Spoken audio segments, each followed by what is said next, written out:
ولا تنكحوا المشركين حتى يؤمنوا ولعبد مؤمن خير من مشرك ولو أعجبكم أولئك يدعون إلى النار والله يدعو إلى الجنة والمغفرة بإذنه ويبين آياته للناس لعلهم يتذكرون ويسألونك عن المحيض قل هو أذى فاعتزلوا النساء في المحيض ولا تقربوهن حتى يطهرن فإذا تطهرن فأتوهن من حيث أمركم الله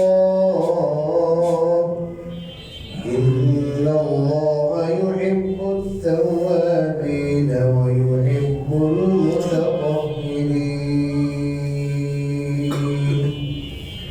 صدق الله العظيم الحمد لله আল্লাহ তাআলার মেহেরবানি যে তিনি আমাদেরকে প্রত্যেক সপ্তাহের ন্যায় এই সপ্তাহেও ধারাবাহিক তাফসীরুল কোরআনের মজলিসে বসার তৌফিক দান করেছেন। আমি গত সপ্তাহে 221তম আয়াত তেলাওয়াত করেছিলাম এবং তার আংশিক তাফসীর করেছিলাম। আজকে আয়াতের শেষ অর্ধেক তেলাওয়াত করেছি এবং পরবর্তী একটি আয়াত 222তম আয়াত তেলাওয়াত করেছি।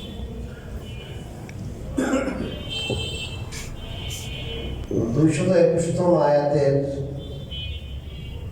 মূল আলোচ্য বিষয় ছিল বিয়ে।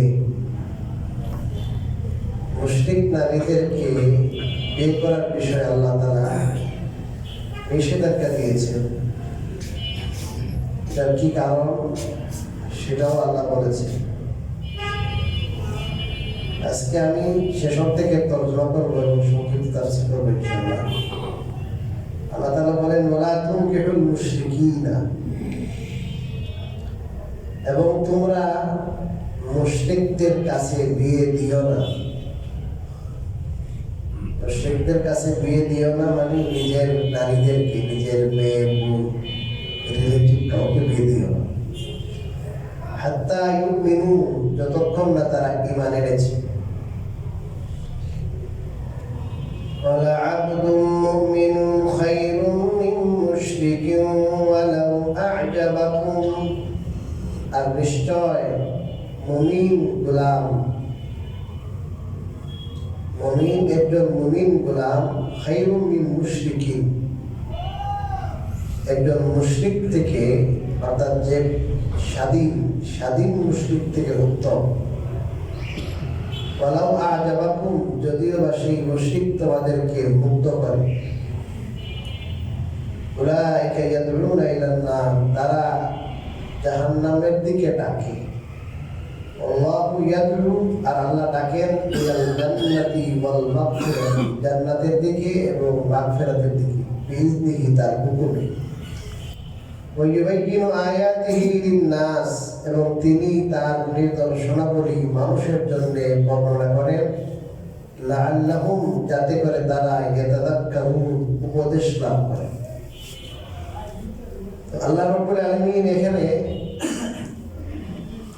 নিজেদের নারীদেরকে মুশরিকদের সাথে বিয়ে দিতে নিষেধ করেছেন, যে যাবত তারা, যতক্ষণ না তারা ঈমান আনে।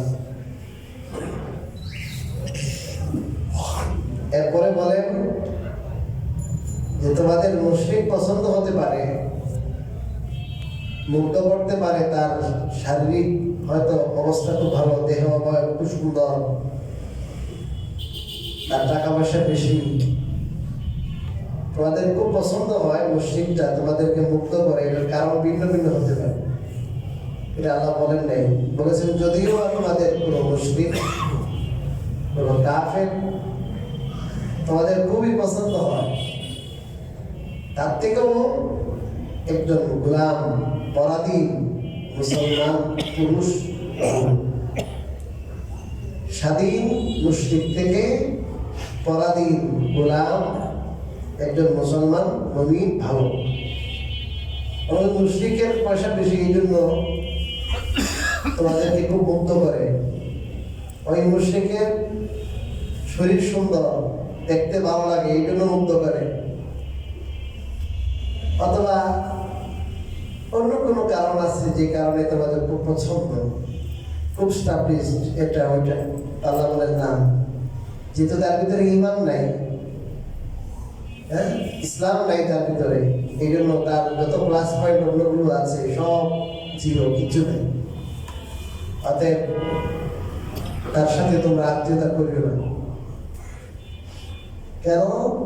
আল্লাহ এরা জাহান্নামের দিকে ডাকে। বৈবাহিক সম্পর্ক তবে প্রেম ভালোবাসার সম্পর্ক, ঠিক না? এখন যদি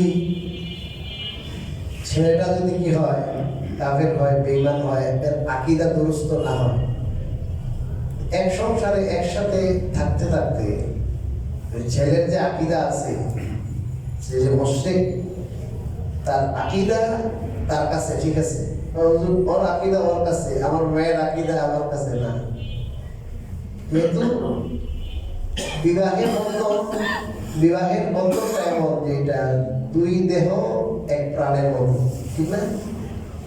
দেহ দুইটা কিন্তু একটা, প্রত্যেকেই একে অপরের সুখের দুঃখের অংশীদার। এজন্য মানুষের যে আকীদা বিরাজ করে, যে ভুল আকীদা আছে, আজ না হয় কাল, সময় পার হইতে হইতে একদিন তার স্ত্রী তার দ্বারা প্রভাবিত হবে, এটাই স্বাভাবিক। প্রভাবিত হবে এটাই স্বাভাবিক। আরো একটা প্রবাদ আছে, আসুহবাত মুআসসিরাত, সুহবত সাহচর্য, এটা খুব আসর করে, প্রভাব সৃষ্টি করে। হাদিস শরীফে রাসূল করিম সাল্লাল্লাহু আলাইহি ওয়াসাল্লাম বলেছেন, যারা উট চড়ায়, কি চড়ায়? উট, এদের স্বভাব খুব রূঢ় হয়ে থাকে, কিছুটা অহংকারী, দাম্ভিক হয়ে থাকে। কারণ উট দাম্ভিক প্রাণী, কারণ সে অনেক বড় এবং তেমন কাউকে কেয়ার করে না। এই জন্য যারা উট চড়ায়, উটের মধ্যে যে রূঢ়তা, এই রূঢ়তা কি হয়ে ট্রান্সফার হয়ে কোথায় আসে? কার মাঝে? যে উটের মালিক না, উট যে কি করে চালায়, উটের রাখালের মাঝে এসে পড়ে একটা। এবং ছাগল যারা চালায়, এদের মধ্যে ধৈর্য আসে, নম্রতা আসে। কারণ ছাগল ছোট প্রাণী, কি প্রাণী? ছোট প্রাণী। ছাগলের মধ্যে গ্যাভিটি নাই, গ্যাভিটি আছে ছাগলের মধ্যে, ছাগলের মধ্যে গ্যাভিটি নাই। যত নবী, সমস্ত নবী রাসূল, মা মিন নাবিয়্যিন ইল্লা কাদ রাআল গানাম, যত নবী রাসূল এসেছেন, আল্লাহ তাআলা সবার দ্বারা ছাগল চড়ানোর কাজ দিয়েছেন। কারণ উম্মতকে কি করা, আলগে রাখা, এটা ছাট্টি কাটি কথা না।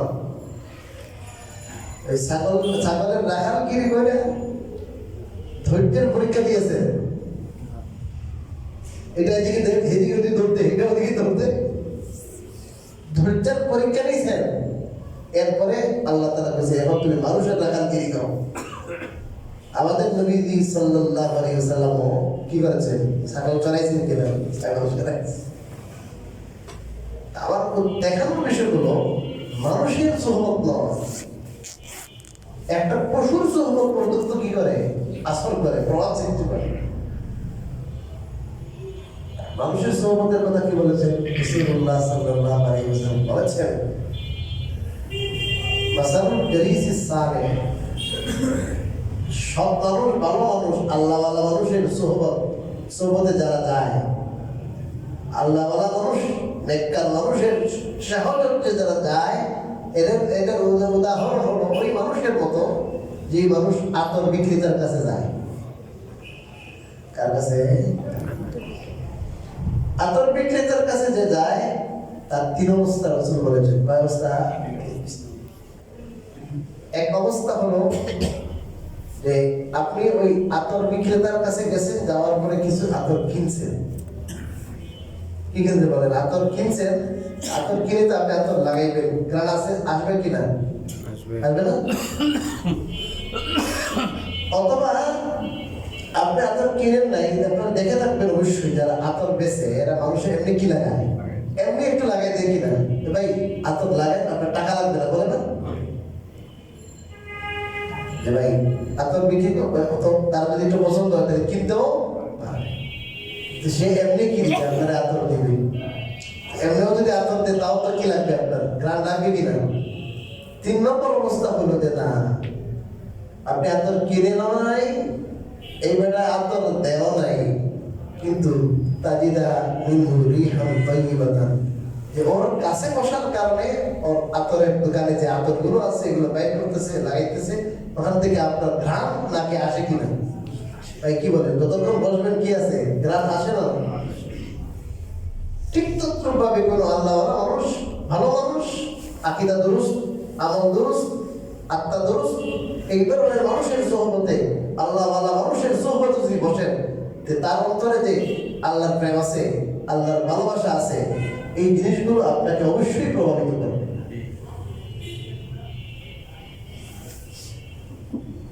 সোহবতে সালেহ গুনত, সোহবতে সালেহ গুনত, সালেহ গুনত।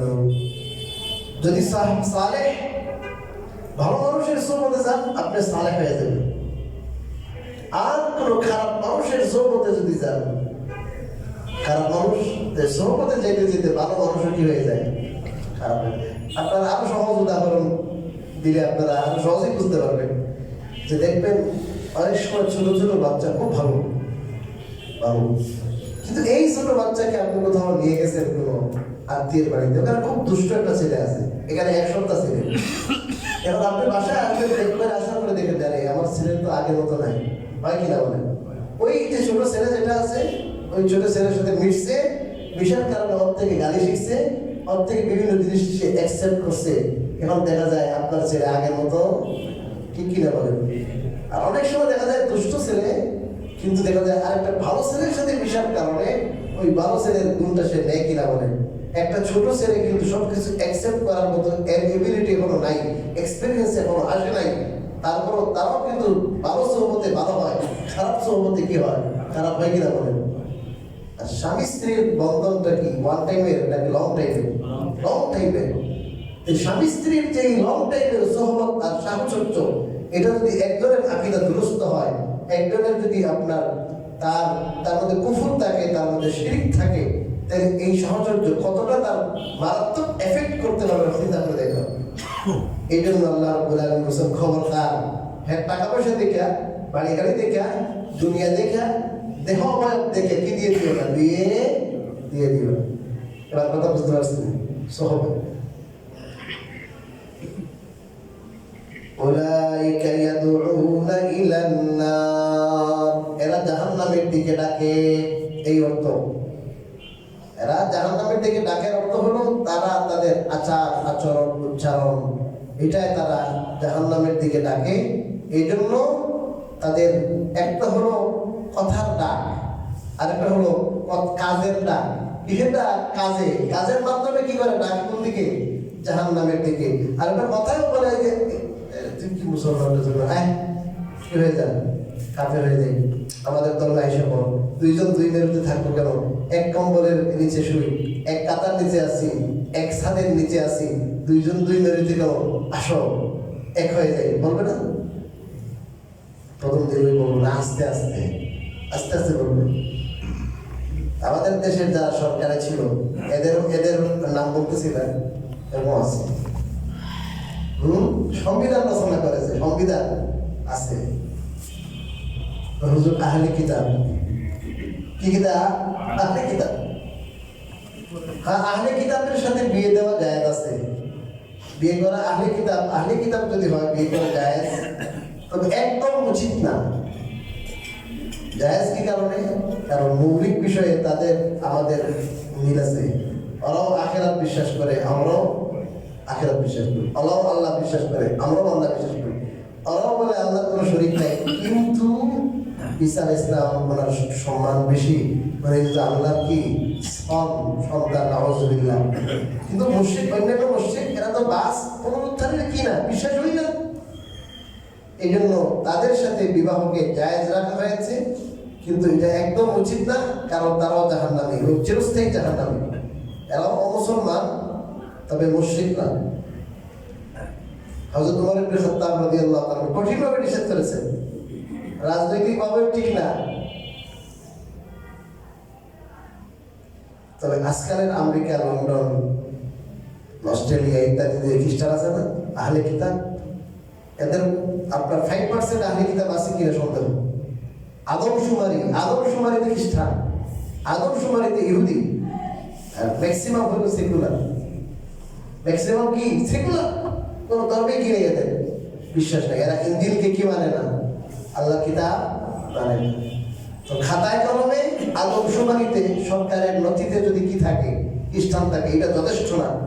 হযরত ঈসা আলাইহিস সালামকে বিশ্বাস করা, ঈসা আলাইহিস সালামের উপরে যে কি আসছে, ইনজিল আসছে, আল্লাহর কিতাব, এটাকে আল্লাহর কিতাব বলে যদি কি করে, স্বীকার করে, পরকালে যদি বিশ্বাসী হয়, তাহলেই সে কি হতে পারবে, আহলে কিতাব। আর এমনি খ্রিস্টান তার কোন ধর্মের খ্রিস্টান নাও, বিয়ে হয়ে যাবে না। আল্লাহু ইয়াদউ ইলাল জান্নাতি ওয়াল মাগফিরা, আর আল্লাহ তাআলা ডাকেন, আহ্বান করেন জান্নাতের দিকে এবং মাগফিরাতের দিকে। আল্লাহ তাআলা ডাকতেছেন, তোমরা আসো জান্নাতের দিকে। আর ওরা বলে আমরা ডাকি কি দিয়া, তাদের আমলের মাধ্যমে, কথার মাধ্যমে, কাজের মাধ্যমে জাহান্নামের দিকে। আর আমি আল্লাহ ডাকি জান্নাতের দিকে, আর আমি আল্লাহ ডাকি মাগফিরাতের দিকে, যে আসো আমি মাফ করে দেব। বিইযনিহি তাআলা وَيُبَيِّنُ آيَاتِهِ لِلنَّاسِ, এবং তিনি তার নিদর্শনাবলী মানুষের জন্য বর্ণনা করেন, লাআল্লাহুম ইয়াতাযাক্কারুন, যাতে তারা উপদেশ গ্রহণ করে।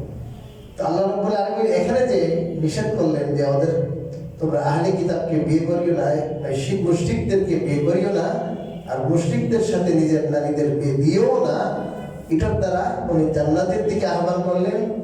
আর ওরা চায় যে তারা তোমাদেরকে আপনার কাফের বানাইয়া, মুশরিক বানাইয়া জাহান্নামে নেবে। অতএব আল্লাহর ডাক হলো জান্নাতের দিকে, ওদের ডাক হলো জাহান্নামের দিকে। অতএব তোমরা আমার ডাক শুনে আমার মাগফিরাতের দিকে আসো, জান্নাতের দিকে আসো। তোমরা মুসলমান, মুমিন মুসলমান, তাদের সাথে বিবাহ বন্ধনে আবদ্ধ হও। এখানে একটা হাদিস আছে, সহিহ বুখারীতে, দারুণ হাদিস, মনে পড়ে গেল বলে দিই। একবার সাহাবায়ে কেরামের সাথে রাসূলুল্লাহ সাল্লাল্লাহু আলাইহি ওয়াসাল্লাম বসা, একজন খুব হৃষ্টপুষ্ট মানুষ, দেখতে সুন্দর, উঁচা, লম্বা, বড়, সুন্দর, দেখতে মনে প্রভাবশালী, পয়সাওয়ালা। রাসূলুল্লাহ সাল্লাল্লাহু আলাইহি ওয়াসাল্লাম বললেন, এই দেখো তো এই লোক যে গেল, এই লোকের ব্যাপারে তোমাদের ধারণা কি, মন্তব্য কি? হুজুর, এই লোকের ব্যাপারে মন্তব্য হলো, এই লোক কোনো মজলিসে গেলে কথা বললে সবাই তার কথা কি করবে, শুনবে, সবাই তার কথা শুনবে। কোথাও বিয়ের প্রস্তাব দিলে সাথে সাথে বিয়ের প্রস্তাব যে কেউ কি করবে, আরে এমন জামাই তো পাওয়া যায় না, বুঝেন নাই, প্রস্তাব গ্রহণ। অনেক দামি মানুষ, সমাজে অনেক দাম দিবে না। একটু পরে আরেকজন লোক, কাপড় চোপড় বেশি ভালো না, দেখতেও বেশি সুন্দর না, হ্যাংলা পাতলা। সাহাবায়ে কেরামকে জিজ্ঞেস করেন, এবার বলো দেখি এই লোকের ব্যাপারে তোমাদের মন্তব্য কি? হুজুর, এই লোকের ব্যাপারে মন্তব্য হইল, কারোর সাথে কথা বললে কোনো কেয়ার করবো না,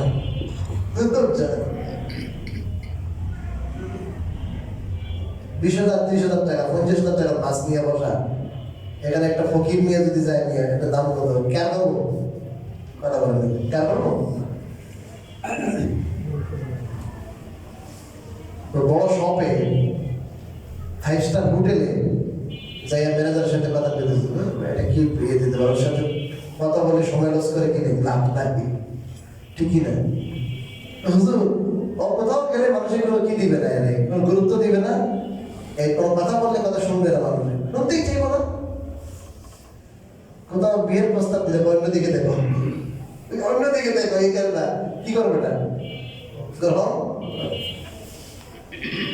তখন রাসূল কারীম সাল্লাল্লাহু আলাইহি ওয়াসাল্লাম বললেন, এটা তোমাদের পাল্লায় তোমরা ভাবছো, এবার শোনো আল্লাহর পাল্লায় কেমন দুইজন, এই বেটা যে দেখতে বড়, চামড়া মোটা, গর্দন গুলোই বড় বড়, বুঝলেন না, খুব স্মার্ট, খুব স্মার্ট, ফিগার খুব ভালো, পয়সাওয়ালা, দেখতে বুঝো না। এই ধরনের মানুষের যদি পুরো দুনিয়া ভরে যায়, কি বলেছে, এই ধরনের মানুষের যদি ফুল পৃথিবী ভরে যায়, তাও দ্বিতীয় যে লোকটা বলছো তোমরা কেউ কেয়ার করবে না, এই লোকের পাল্লায়, এই লোকের মর্যাদায় সে উন্নীত হতে পারবে। এক পাল্লায় যদি রাখা হয় ওই দুর্বল বেটারে, জামা কাপড় ভালো না, চেহারা সুরত ভালো না, শরীরটা কি একলা পাতলা, এই লোকের বিপরীতে সারা দুনিয়া ভরা যদি ওই স্মার্ট লোক থাকে, তাও কি হবে না, সমান হবে না। পুরা দুনিয়া ভর্তি ওই স্মার্ট লোকের থেকে এই লোকের দাম আল্লাহর কাছে কি, কারণ তার ঈমান মজবুত, তার আমল মজবুত, আল্লাহর সাথে তার রিলেশন ইজ ভেরি ডিপ, অত্যন্ত মজবুত সম্পর্ক, আমলওয়ালা, আখলাকওয়ালা, ঈমানওয়ালা। বুঝলেন নাই? আল্লাহর কাছে ঈমানের দাম, আমলের দাম, আখলাকের দাম আল্লাহর কাছে। পয়সা, চেহারা, সুরত এগুলা কিনা কোনো কিনা না, আল্লাহর কাছে কোনো দাম নাই। ইন্নাল্লাহা লা ইয়ানজুরু ইলা সুওয়ারিকুম, আল্লাহ তাআলা তোমাদের সুরতের দিকে তাকান না, ওয়ালাকিন ইয়ানজুরু ইলা কুলুবিকুম, আল্লাহ তাআলা তোমাদের সুরতের দিকে, ওইলা আজসাদিকুম, তোমার বডির দিকে তাকান না, তোমাদের অন্তরে কি আছে অন্তরের দিকে তাকান, আর তোমাদের আমলের দিকে তাকান। তার মানে ঈমান আর কি আমল, এটা মুখ্য, এটা প্রতিপাদ্য বিষয়। তো মুশরিক বেড়ার দেখো বেশি সুন্দর, এই বেড়ার টাকা আছে, পয়সা আছে, বাড়ি আছে, গাড়ি আছে, এই লোভে তোমরা পড়বে না, কারণ এর মাঝে আসল জিনিসই নাই, ঈমান নাই। আচ্ছা, এরপরে আয়াত, ওয়ায়াসআলুনাকা আনিল মাহিদ, ইয়াসআলুনাকা আনিল মাহিদ। আপনাদেরকে আমি গত সপ্তাহে যে কথা বলেছি আমি আবারও বলতেছি, কেউ কেউ দেখতেছি নতুন মুখ, এই আয়াতের তাফসীর আগে বলতেছি, বিয়ে দেওয়ার সময় সবসময় দিনকে প্রাধান্য দিবেন। যদি দিন প্রাধান্য না দেন, টাকা পয়সা দেখেন, বাড়ি গাড়ি দেখেন, এই দুনিয়াতে থাকা অবস্থায় দেখবেন কোনো একটা সমস্যায় পড়ে গেছে। আখিরাতে তো আছেই, ভবিষ্যৎ প্রজন্ম, জেনারেশন যেগুলো, দিন না থাকার কারণে স্বাভাবিকভাবেই আপনার ভবিষ্যৎ জেনারেশন শেষ, দিনের উপরে থাকবে না। ইব্রাহিম আলাইহিস সালাম দোয়া করে গেছে যে আল্লাহ, আমার ছেলে, আমার আওলাদ, এদেরকে আপনি দিনের উপরে রাখিয়ে শুনলো, নিজের আওলাদ, নিজের সন্তান সন্ততি যারা আছে কেমন পর্যন্ত যেন তারা দিনের উপর থাকে। আপনি কিছু পোশাক লোভে, বাড়ি গাড়ির লোভে, আপনার ইউরোপ আমেরিকা স্টাবলিশড হইব, আপনার ভাইয়া, আপনার নাতি নাতনি, এই লোভে যদি আপনি দিন নাই, নামাজ পড়ে না, রোজা রাখে না ঠিক মতো, ইসলামী কৃষ্টি কালচারে সে নাই, যদি বিয়ে দিয়ে দেন তো একবার সর্বনাশ, এই পুরা বংশকে শেষ করে দেবেন। রিজিকের মালিক আল্লাহ, এটা মনে রাখবেন। আর বেশি পয়সা পেলে, বাড়ি গাড়ি হইলে যে সুখ শান্তি এমন না। ম্যাক্সিমাম মানুষ যারা পয়সাওয়ালা, ম্যাক্সিমাম মানুষ সুখে নাই, এরা আধ্যাত্মিকভাবে এরা অত্যন্ত পীড়ার মধ্যে থাকে, সবসময় তারা অস্বস্তির মধ্যে থাকে, অস্থিরতার মধ্যে থাকে, অশান্তির মধ্যে থাকে। পয়সা হলেই শান্তি, বিষয়টা এমন না। এই জন্য যদি দেখেন যে দিনদারি নাই, তাহলে বিয়ে দিবেন না কখনো। হ্যাঁ, দিন দেখবেন, সাথে দেখবেন যে যত সামান্য যে দুনিয়া চলার জন্য যতটুকু আছে কিনা, এটা পরে দেখবেন। এক নম্বর দেখবেন দিন, আর এটার সাথে যদি দুনিয়া থাকে আলহামদুলিল্লাহ। কিন্তু অতিরূপ যে দুনিয়া এত হইতে হবে, এত হইতে হবে, এতটা বাড়ি আছে কিনা, এই আছে কিনা, এগুলো যদি করেন তো দেখবেন মাঝখানে যে নৌকা আটকে গেছে। ওয়ায়াসআলুনাকা আনিল মাহিদ, হে নবী, আপনাকে তারা জিজ্ঞেস করে হায়েজের ব্যাপারে, ঋতুর ব্যাপার। قل هو أذى فاعتزلوا النساء في المحيض হে নবী আপনি বলে দিন হুয়া আযা এটা অপবিত্রতা হায়েজ অপবিত্রতা অতএব তোমরা স্ত্রীদের থেকে দূরে থাকো হায়েজ অবস্থায় ওয়ালা তাকরাবুহুন্না তাদের নিকটবর্তী হইও না হাত্তা ইয়াতুহুরনা যতক্ষণ না তারা পবিত্র হয়েছে ফাইদা তাতাহহারনা ফাতুহুন্না মিন হাইসু আমারাকুমুল্লাহ অতঃপর যখন তারা উত্তম রূপে পবিত্র হয়ে যাবে তখন তাদের কাছে গমন করো মিন হাইসু আমারাকুমুল্লাহ আল্লাহ তোমাদেরকে যেভাবে নির্দেশ দিয়েছেন সেইভাবে ইন্নাল্লাহা ইউহিব্বুত তাওয়াবিন ওয়া ইউহিব্বুল মুতাতাহহিরিন নিশ্চয় আল্লাহ তওবাকারীদের পছন্দ করেন এবং পবিত্রতা অর্জনকারী যারা অপবিত্রতা থেকে দূরে থাকে তাদের পছন্দ করেন হায়েজ এটা মহিলারা যখন প্রাপ্তবয়স্ক হয় তাদের মাসিক যে হয় মাসিকের রক্ত এটাকে বলে হায়েজ এটা আল্লাহ রাব্বুল আলামিন সেই হাওয়া আলাইহিস সালাম আমাদের প্রথম মা যিনি ছিলেন মানবী প্রথম মানব তার স্ত্রী প্রথম মানবী আমাদের দাদি হাওয়া আলাইহিস সালাম এনার থেকে এটা শুরু হয়েছে আজও বলে আছে মাসিক বলে মিন্স বলে বিভিন্ন শব্দ এই হাইজের সময় কোনো মুশরিক এদের অভ্যাস ছিল এরা এই সময়ও তাদের সাথে থাকতো মেলামেশা করতো আর ইহুদিরা মনে করতো এদের সাথে তো মেলামেশা করা যাবে না এদের সাথে ঘরও থাকা যাবে ঘর থেকে কেনা উঠতো একবারে বাইরে সাহাবাইকার জিজ্ঞেস করলেন আমরা কোন নীতি ধরবো এবং এটা না ওইটা তখন আল্লাহ রাব্বুল আলামিন বললেন কুল হুয়া আযা হে নবী আপনি বলে দিন এটা অপবিত্রতা এখান থেকে বোঝা গেছে অপবিত্রতার মানে ওই কাজ করা যাবে না মেলামেশা করা যাবে না এরপর বলছেন ফাতাজিলুন নিসাআ ফিল মাহিজ অতএব তোমরা তোমাদের স্ত্রীদের থেকে হায়েজের অবস্থায় মিন্স চলাকালীন সময় তোমরা আলাদা থাকবে আরেকটু গুরুত্ব আরোপ করে বলেন ওয়ালা তাকরাবুহুন্না তাদের কাছে যাইও না হাত্তা ইয়াতুহুরনা যতক্ষণ না তারা পবিত্র হয়েছে এটার তাফসীর হাদিসের মধ্যে আছে তো যারা বলে কোরআন শরীফই যথেষ্ট আল্লাহ কি তাফসীর করবে আল্লাহ বলেছেন দূরে থাকতে কতটুকু দূরে এটা এখানে নাই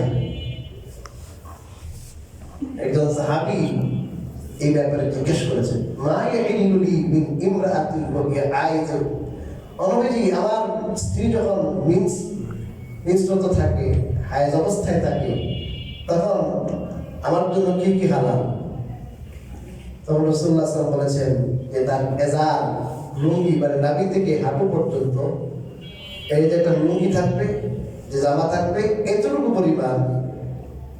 পরিমাণ তোমার জন্য হালাল না আর এছাড়া বাকি সব হালাল এছাড়া বাকি সব তার সাথে থাকতে পারবে নাভির উপরে সব হালাল আর এই নাভির থেকে নিয়ে হাঁটু পর্যন্ত আওরাতে গালিজা যেটাকে বলা হয় এটা হালাল না আর বাকি ইচ্ছার সাথে থাকতে পারবে হযরত আয়েশা রাদিয়াল্লাহু তাআলা বলেছেন যে আমাদের কোনো একজন স্ত্রী যখন অসুস্থ হইত মাসিক শুরু হইতো তখন রাসূলুল্লাহ সাল্লাল্লাহু আলাইহি ওয়াসাল্লাম বলতেন যে তুমি খুব শক্তভাবে তোমার এজার লুঙ্গিটা বেঁধে নাও এরপর রাসূল আমাদেরকে শোয়াইতেন পাশে শোয়াইতেন আর কোনো রিওয়ায়াতের দ্বারা বোঝা যায় যে এখানে যে খাটে রাসূল সাল্লাল্লাহু শুইতেন তো দেখা যায় যে কি অনেক সময় খাটে না শুয়ে কোথায় নিচে একই রুমের মধ্যে কিন্তু আলাদা তো মুহাদ্দিসিনে কেরাম বলেছেন ফুকাহে কেরাম বলেছেন যে যদি কারো যৌবনের উত্তেজনা বেশি থাকে নতুন বিবাহিত থাকে সে গুনাহে আক্রান্ত হয়ে যাওয়ার পতিত হয়ে যাওয়ার তার সম্ভাবনা থাকে তাহলে সেইভাবে বিছানাটা আলাপ করবেন বিছানা আলো রুম একই রুম বিছানা আলো আপনার কম্বল দুইটা হতে পারে পাশেই থাকতে পারে বা মানে পাশে যদি আরেকটা বিছানা থাকে ওখানে যেতে পারে আর যদি মনে করে যে একসাথে থাকলে তো দুর্ঘটনার সম্ভাবনা নাই সে নিজেকে নিয়ন্ত্রণ করতে পারবে এই অপবিত্র অবস্থায় সে তার সাথে সংগম করবে না তাহলে একসাথে একই কম্বলে আপনার একই লেপের ভিতরে থাকতে পারবে, কোনো অসুবিধা নাই। শুধু এই যে জায়গা যেটা বললাম নাভি থেকে নিয়ে হাঁটু পর্যন্ত এখান থেকে উপকৃত হতে পারবে না, এছাড়া বাকি সব জায়েজ, বাকি সব জায়েজ আছে। তো এটা হাদিসের দ্বারা বোঝা যায় যে কতটুকু এতেজাল, কতটুকু দূরত্ব থাকবে। দূরত্ব এটা না যে এদেরকে ঘর থেকে বের করে দেবে, আগে আগে যে ইহুদিরা যেমন বাইর করতো ওরকম না, যে তারা তাদের ঘরেই থাকবে, সবই থাকবে, শুধু তাদের সাথে শারীরিক মেলামেশা হবে না, আর ভাটু থেকে আপনার নাভি পর্যন্ত এই জায়গা ব্যবহার হবে না, আর বাকি সব করতে হবে। আল্লাহ বলেন ফাইদা তাতাহারনা, অতঃপর যখন খুব পবিত্র হয়ে যাবে। এটার ব্যাখ্যা কি? খুব পবিত্র হওয়ার ব্যাখ্যা হলো, যদি 6 দিন 7 দিন 5 দিন, যে ডেটটা হলো সর্বোচ্চ 10 দিন, সর্বোচ্চ ডেট যেটা, সর্বোচ্চ ডেটের আগে যদি কি হয়ে যায়, পবিত্র হয়ে যায়, তাহলে পবিত্র হওয়ার পরে গোসল করবে। কি করবে বলে? গোসল। পবিত্র হওয়ার পরেই জায়েজ না, গোসল করার পরে জায়েজ হবে।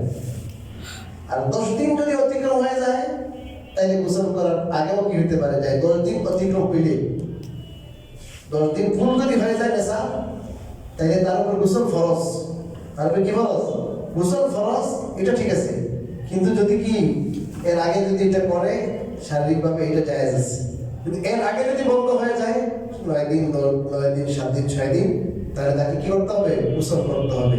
গোসল ফরজ, এবং তার সাথে শারীরিকভাবে মেলামেশা করার জন্য, এটার জন্য গোসল ফরজ।